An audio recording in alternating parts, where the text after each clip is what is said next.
Other proponents would request me to suggest contractors for them who are known to me or referred to me by friends and other personalities. There are situations that national and local elected politicians would request me to source projects for them. If given more time and opportunity to review the records and confirm supporting facts, I may be able to particularize the details of these transactions and dealings. Senator Ramon Bong Revilla Jr.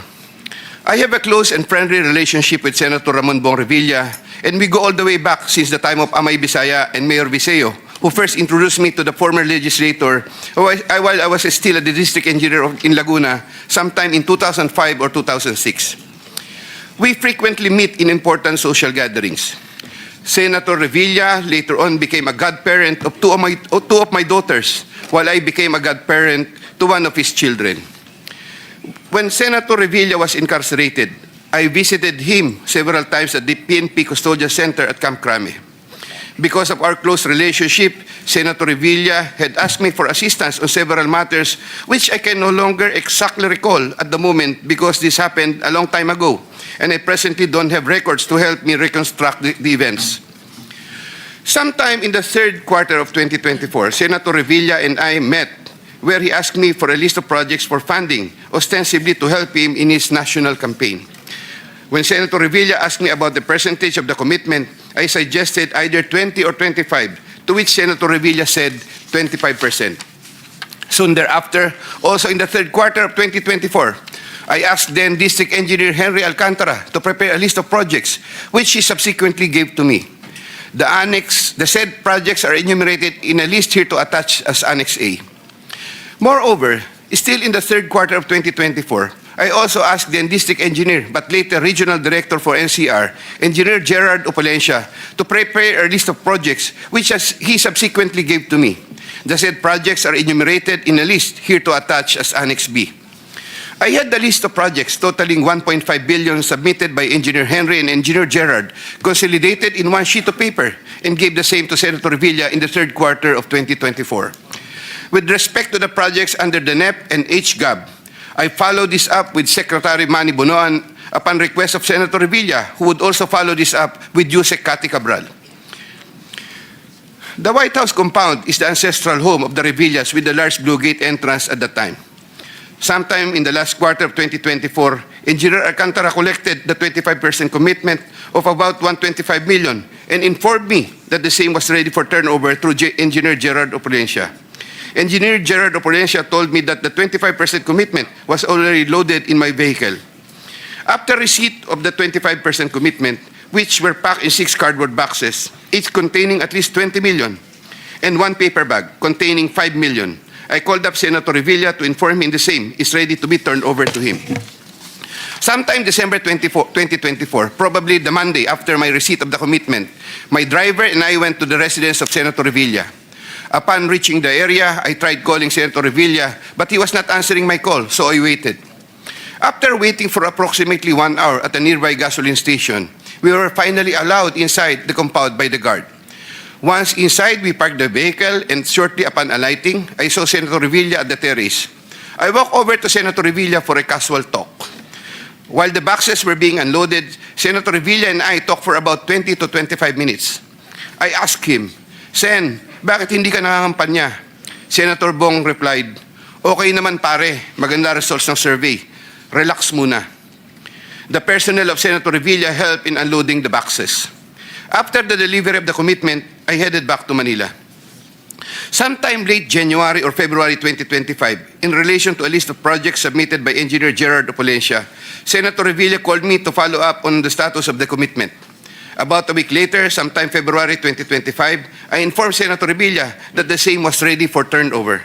Before the start of the campaign period for national elective positions, I directed one of my aides to deliver commitment amounting to 250 million to the residence of Senator Revilla at the White House compound, Aguinaldo Highway, Bacoor, Cavite.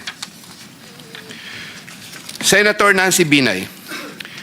Carlin Yap Villa is the aide of Senator Nancy Binay, who transacted with me regarding the latter's projects and commitment.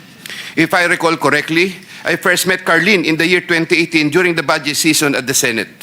Eventually, sometime 2019, Yusek Traigip Olivar, whom I knew very well, endorsed Carlin to me. From then on, Carlin would contact me directly to follow up the status of different matters. Sometime fourth quarter in 2022, Carlin, claiming to act on behalf of Senator Binay, asked my help for the transfer of an assistant district engineer in Mindanao to another district, a request which I endorsed to Sec. Bunoan. Sometime during the third to fourth quarter of 2022, Carlin requested on behalf of Senator Binay for a list of projects worth around 1.882 billion with 12% commitment. The said projects are enumerated in a list here to attach as Annex C. I got 3% of 1.882 billion.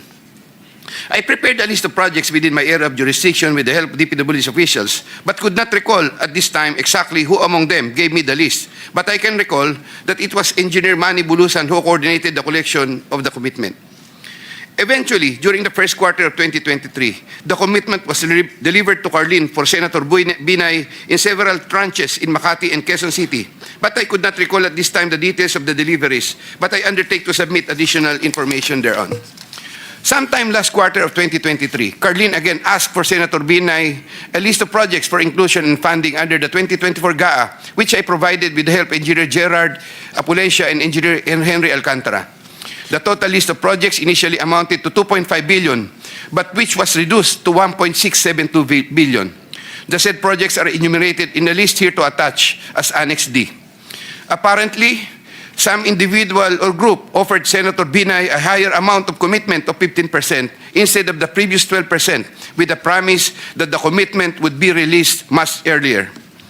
Yusek Trigiv learned about the plan to transact with this individual or group, and I was informed by Yusek Trigiv that he confronted Carlin and said to her, "Bakit nyo binabawasan ng kay Robert? Siya din naman ang nilalapitan ng mga yan pagka nagkakaproblema." However, sometime later part of December 2023, Carlin called me and requested for a 50 million advance for Senator Binay's use for the holiday season because the individual or group was unable to deliver on their promise, and which I then helped to fix. Thereafter, Carlin told me that Senator Binay was expecting an increase in the commitment from 12 to 15%, which I agreed to fulfill. I did not get any percentages from the aforementioned projects worth 1.672 billion, but I was reimbursed the 50 million which I earlier advanced.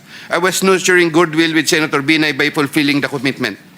Sometime 2024, Carlin requested me to relay to Sec. Bunoan Senator Binay's request for some allocation under the NEP, which I did. Sec. Bunoan allocated 500 million for Senator Binay under the NEP for 2025, which I relayed to Carlin. Carlin told me to prepare a list of projects for the 500 million allocation. I then asked a list of projects from Engineer Henry and Engineer Gerard worth 500 million, which I then submitted in person with Sec. Bunoan, who then told me he will instruct Yusek Cabral to include the same in the NEP. The list of projects was included in the NEP for 2025. The said projects are enumerated in a list here to attach as Annex E. Likewise, sometime in the last quarter of 2024, Carlin for Senator Binay asked for a list of projects to be included in the 2025 GAA. I then directed Engineer Henry and Engineer Gerard Apulencia to prepare a consolidated list of projects. I submitted a list of projects totaling 3 billion to Carlin, but only approximately 2.6 billion was included.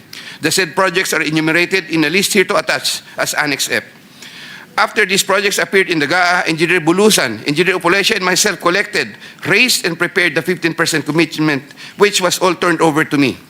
There were difficulties in collecting the commitment as there were contractors, congressmen who did not give amount considering the issue of for later release projects totaling approximately 80 million more or less, which I had to advance. Despite this total commitment collected and raised for Senator Binay was 15% of 1.2 billion or around 468 million more or less.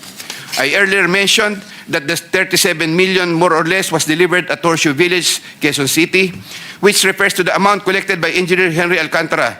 But upon full recollection, there were two deliveries.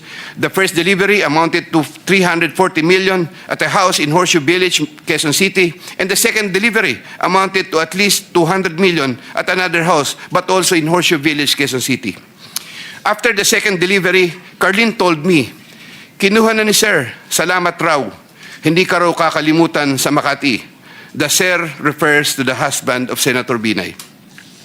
I did not get any percentage from the projects worth 3 billion 120 million for NEP and GAA for Senator Binay. Senator Chis Escudero and Maynard Ngu. I met Maynard Ngu at the Manila City Hall during the term of Mayor Erap, and while I was the city engineer of Manila sometime in 2013. Maynard Ngu is a familiar figure in the social political circles, as he would be handling substantial donations to politicians during election season, including the distribution of mobile phones. During the 2022 national elections, Maynard Ngu approached me and asked for help in raising campaign funds. I and other DPWH officials assisted Maynard Ngu in raising campaign funds. These frequent interactions with Maynard Ngu at the court helped me in building our mutual trust with each other, especially in favor of Senator Escudero, whose interest Maynard Ngu was actively promoting.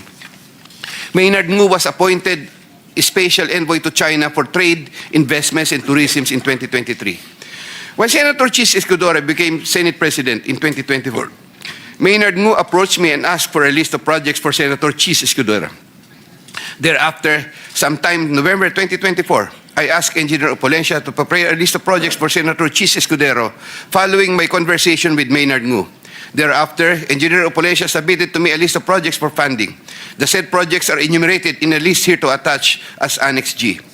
For the projects located in Valenzuela, Engineer Opolencia, through District Engineer Ruel Umali, collected the money for the commitment for Senator Chis Escudero.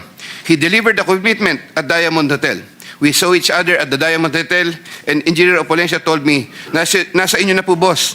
When I asked my driver to confirm, the driver told me, nasa akin na po, okay na po. For the projects located in Marinduque, Engineer Opolencia, through Regional Director Ryan Altea, collected the commitment for Senator Chis Escudero. He delivered to me the commitment at Diamond Hotel. Engineer Opolencia called me and said, may papadala ako sa inyo ngayon. Sa iyo ngayon, dadalhin na lang po sa Diamond. Later, the driver told me, nasa akin na po, okay na po. Following a deeper recollection of the facts and checking with public records, I can now confirm that in addition to the Valenzuela and Marinduque projects, Engineer Opolencia also provided the list of projects for Oriental Mindoro and Quezon City. The complete list of projects for Senator Chis Escudero is worth 1.4 billion with 20% commitment. The said projects are enumerated in a list here to attach as Annex H. Sometime early 2025, I made the first delivery of 160 million for Senator Chis Escudero at the Cherry Mobile Building at Maynard Ngu in Apacible Street, Manila.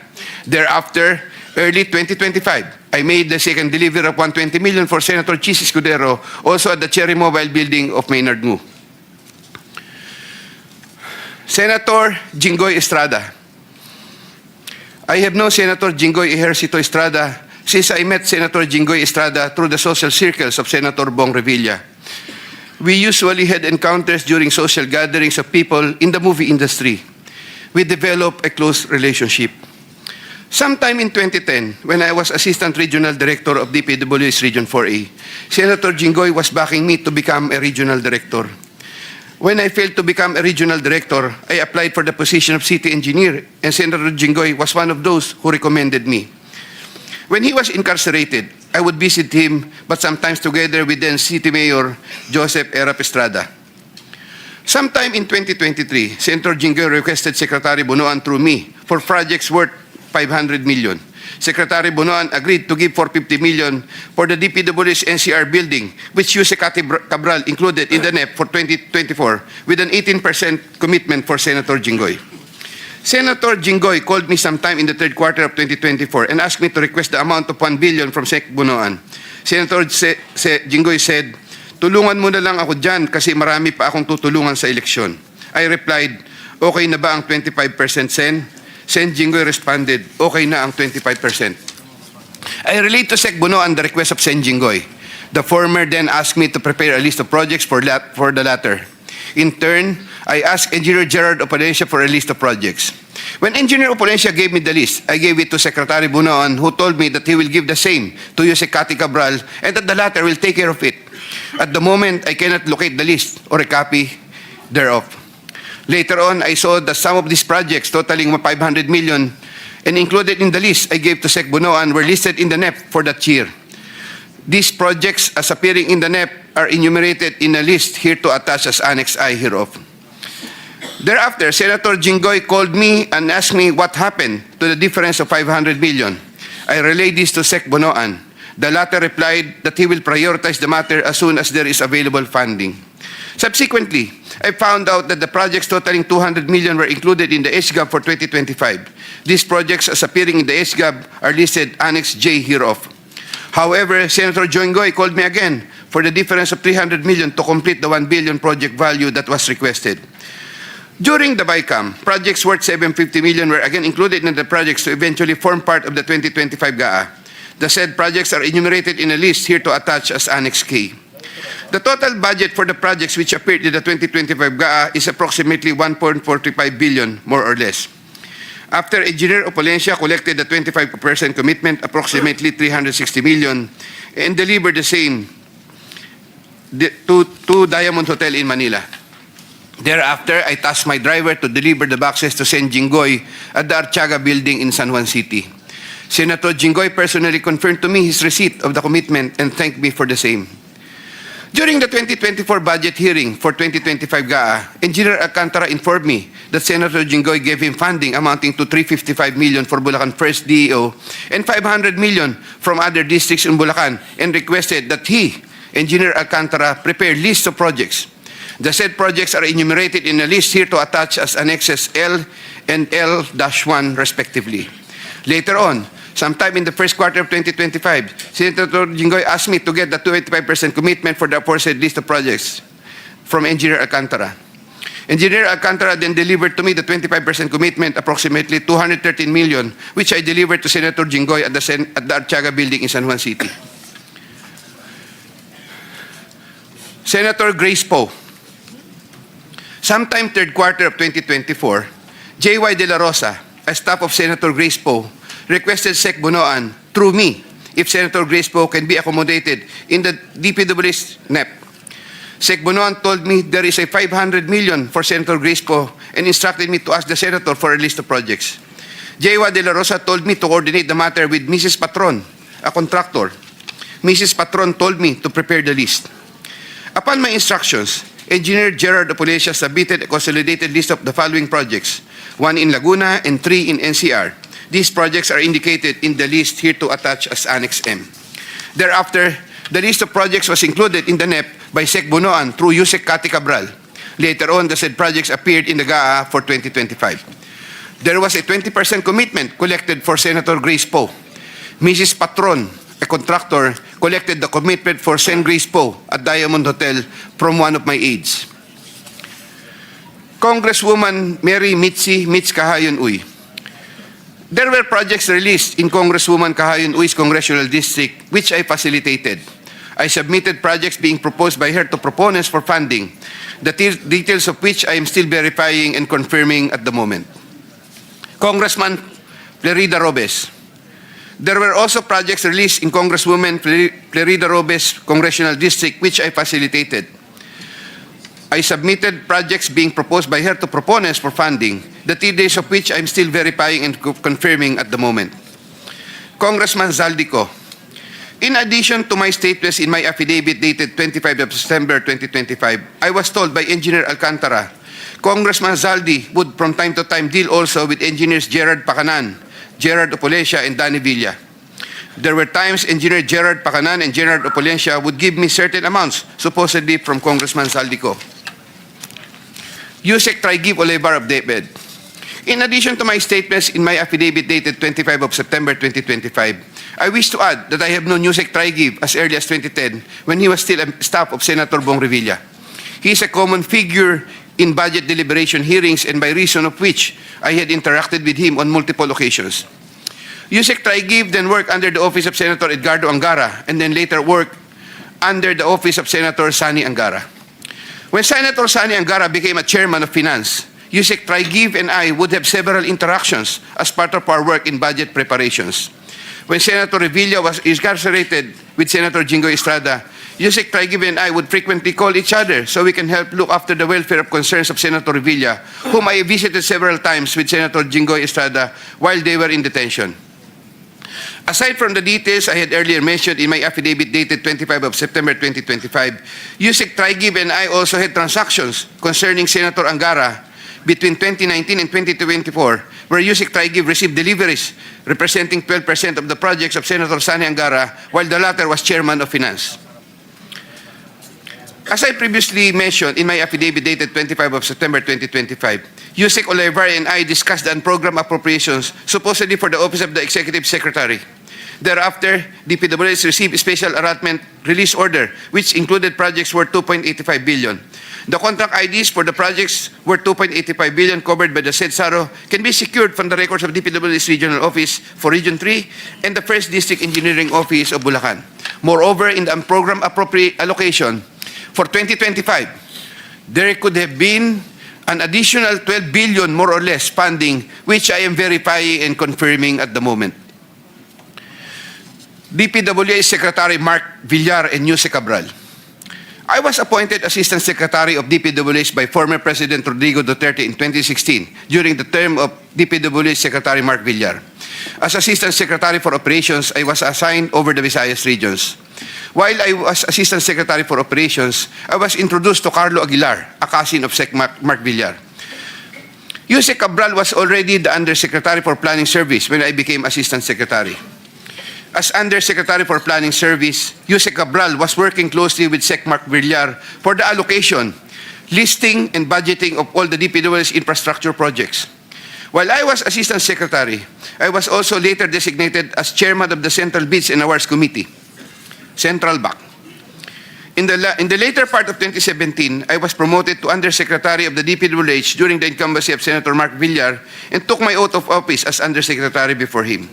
In the first quarter of 2018, I was designated as Undersecretary for Operations for NCR, 4B, and the 3 Visayas regions. Upon my request, I was replaced as Chairman Central BAC sometime in February 2020 because of political intrigues, as I was reportedly siding with then City of Manila Mayor Isko Moreno, who was vocal against then President Rodrigo Duterte. All of this time, the funding of all projects was cleared through Yusek Cabral for approval by Sec Mark Villar. From time to time, Yusek Cabral would ask me to submit detailed list of projects with regards to lump sum fund allocations of DPWH, which list she sometimes would approve herself or forward to Sec Mark Villar for approval. Among others, this included EDSA and other major roads, project allocations, maintenance of creeks and waterways, etc. The commission for these approved projects was 10% and divided as follows: 50% to Carlo Aguilar, presumably for Sec Mark Villar, 25% Yusek Cabral, 25% for myself. Undersecretary Maria Catalina E. Cabral. As a general rule, with very little exceptions, it is Yusek Maria Catalina Cabral, with the imprimatur of Secretary Mark Villar, and later continued by Sec Manny Bonoan, who had control at the DPWH level to remove, include, add, deduct, or modify insertions of items in the NEP for infrastructure or those pertaining to DPWH. Yusek Cabral would tell me that she would communicate and meet legislators to inform them of the amount of their allocations and ask them for titles of projects that they want to include in the DPWH budget. In a matrix of process flow that I have prepared, which I am attaching here to as Annex N, Yusek Cabral has total influence and authority in preparing and finalizing the NEP for infrastructure. On multiple occasions, I personally delivered and also caused to be delivered cash to Yusek Cabral at her house at Tatalon, Quezon City, and other places.